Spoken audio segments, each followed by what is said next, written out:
So you finished writing your book. How exciting. What a big job.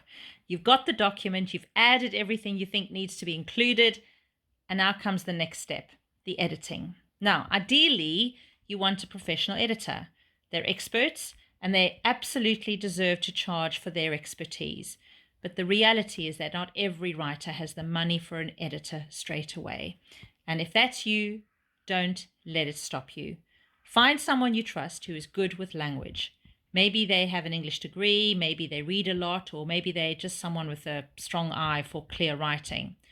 Ask them to read your manuscript and help you spot anything that feels unclear, repetitive, overwritten, doesn't make sense, maybe a bit distracting. And this is especially useful if you're a creative, a cook, an artist, sculptor, musician, dancer, maker. Creatives often bring flair and color into everything they do, including their writing, which can be, of course, wonderful, but sometimes it leads to phrases that are just maybe too flamboyant or too descriptive or simply unnecessary. But a trusted reader can help you tighten your writing without taking away your voice. And then you have a choice.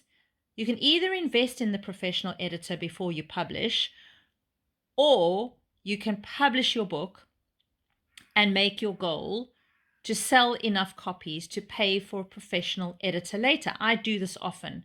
So, for example, I publish on Amazon and then set myself a clear target that when my book has made X amount of profit, I'll use that money to hire a professional editor. And that way, the book is out in the world, people can buy it, you're working towards improving it professionally. And of course, you can consider other routes too. But if you work with a self publishing agent or a service, editing can be included in your package. And if you go down the traditional publishing route, the publisher will put the book through an editing process. But if you're publishing, your first decision has to be, are you going to pay for an editor before publication, or are you going to publish something and use your book sales to fund professional editing later?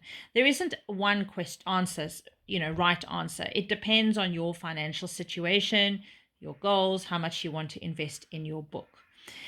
The most important thing is don't let the lack of an editor become the reason you never get published.